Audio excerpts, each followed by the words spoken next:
Hi everyone, in this video we are on page 8 of the note packet and we're actually going to skip example 1 for right now. We're going to skedaddle on down to example 2. Now, the first thing that we want to do is draw a diagram of our given information, and I'm going to go ahead and draw this triangle a little bit differently than I normally would, so you can just follow my lead here. I'm going to go ahead and put C in the bottom left corner. So then side C will be over here. Here's angle A. Here's side A, angle B, and side B. And you'll see why I've set it up this way in just a moment, because I do think this makes showing the swinging in the SSA case of that dangling side a little bit easier. So let's go ahead and put in our given information. We know that C is 22 degrees. We know that B, side B, is 17. And we know that side C is 12.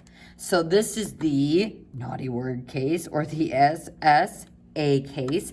And we know that it's the SSA case and not the SAS case because the angle isn't between the two given sides. So as soon as I identify this as the SSA case,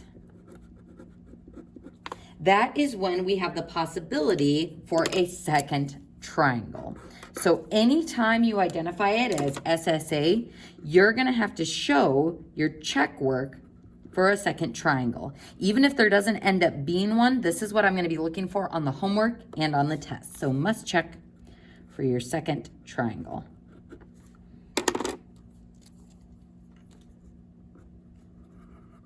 So let's just put a note on test and homework. You must show check work for second triangle. And I'll be demonstrating what that looks like so you can see what I'm looking for as far as the check goes. All right, folks, so this is our given angle, 22 degrees. First, we are going to look for a stable connection to see if we can use law of sines to solve, since this isn't a right triangle. So I know angle C and I know side C, so I can use 22 and 12 as my stable connection. So sine of 22 degrees over 12. So when we're solving with the ambiguous case, it says solve for the first obvious angle. So folks, what would be the most obvious angle to solve for here? Not A, because I don't know what side A is. And as you can see, this will always be the case when I am dealing with the SSA case, that there will be one angle side pair that is completely unknown. So we're gonna go ahead and do our first obvious side, angle, which is angle B. So let's set that equal to sine of angle B over side B. 17. Using cross products, we get 17 sine 22 and 12 sine B. And this is one of the fun ones where in order to isolate my angle variable, I'm first going to have to divide by the coefficient of 12. But then to break B out of the sine function, I am going to have to inverse sine both sides. So inverse sine will break out the sine, and that will give me B is equal to, let's go ahead and do this on our calculator, rounding to the tenths place here, 17, so inverse sine of 17 sine 22 divided by 12, and that gives me 32.1 degrees. Now, folks, what we have just found is the acute version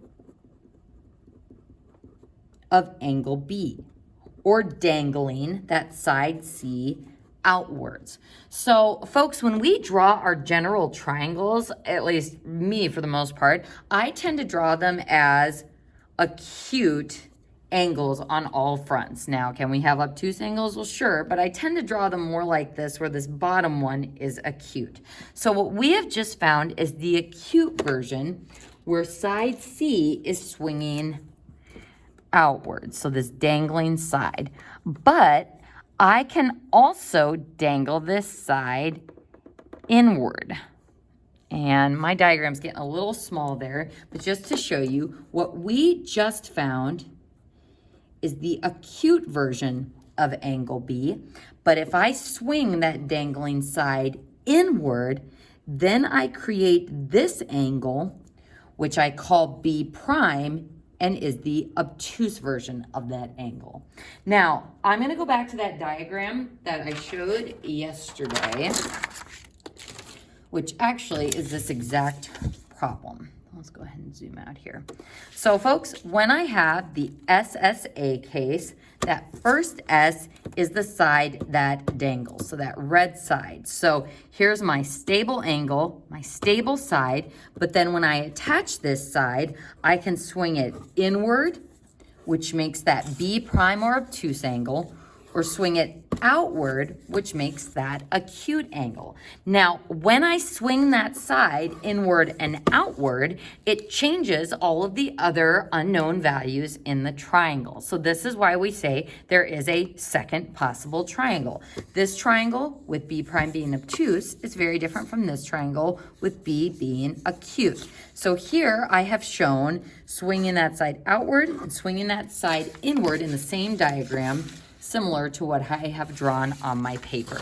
Now, the issue here and how we have to prove if this second triangle actually exists is we have to make sure that that obtuse angle is not so large that it doesn't leave anything left for that new A prime. So folks, what we are going to do to determine what B prime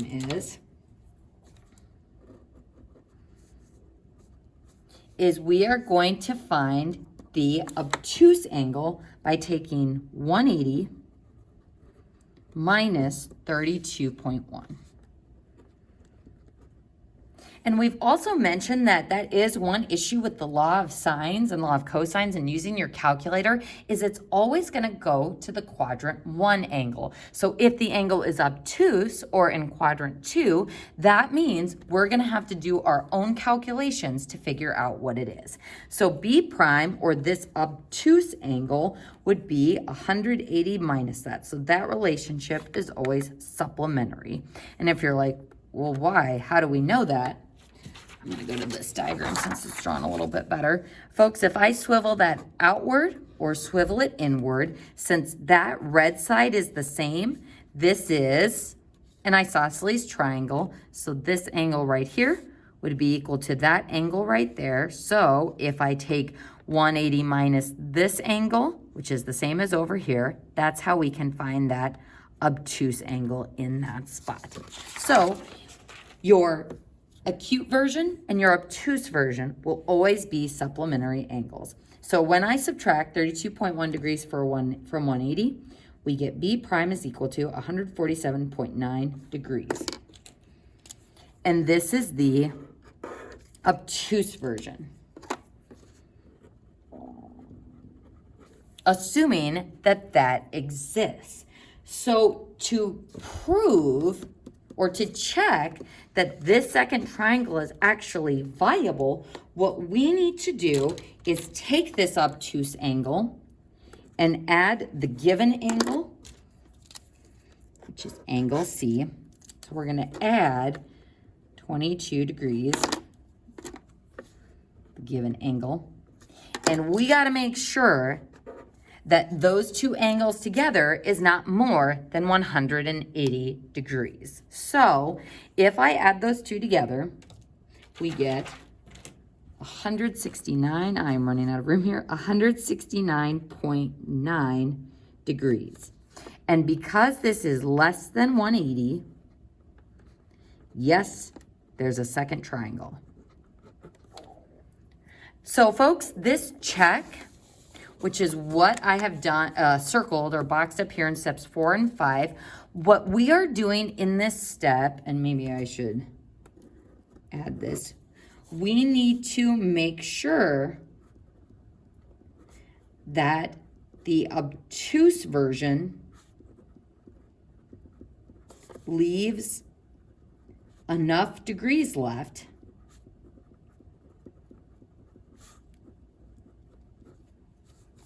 well, that's kind of redundant, leaves and left. So leaves enough degrees for the third angle.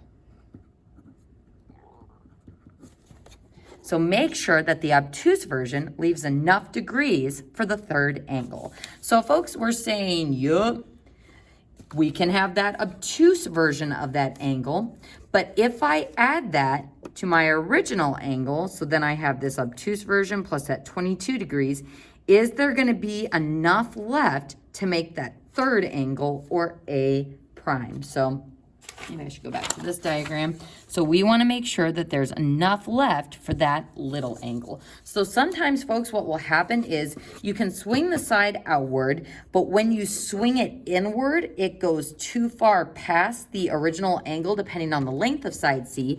And then it's like, okay, yes, you do have a dangling side, but it's too large when you swing it to actually make a second triangle.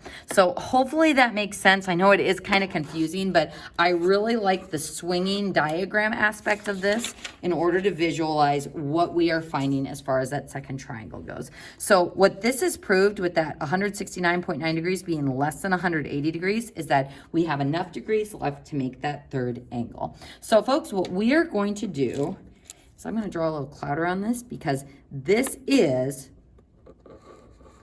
the check work that I will expect to see anytime you have the SSA case. So we're gonna get lots of practice with showing this and interpreting our results to see if we can make a second triangle.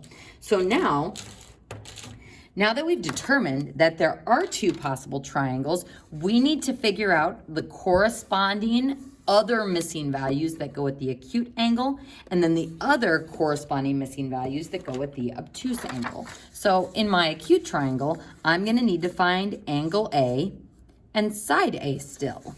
In my obtuse triangle, I'll need to find A prime and side A prime. So as you can see, they are very different values between the two diagrams. So we're gonna go ahead and start with the acute version using B as 32.1. So if B is 32.1, what does that leave angle A to be? We take angle A as 180 minus our given C value, and then minus the acute B.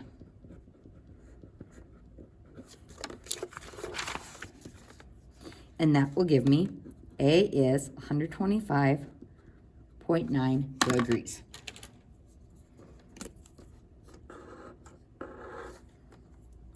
So now the only thing I have left to find is side A in the first triangle, or the acute version of that triangle. So if I want to find side A, we're going to have to use law of sines again. So I'm going to use the same stable connection, sine 22 over 12, using my given information as much as possible. But now we're going to set it up to solve for side A. So now that I know what angle A is, we can use that as sine of 125.9 all over side A.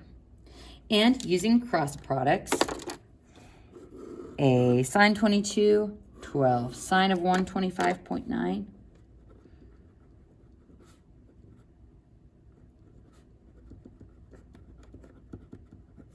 then to solve for A, we divide both sides by sine of 22. And carefully typing that in on your calculator, making sure you close off the parentheses around the 125.9 first, we get A is equal to 25.9.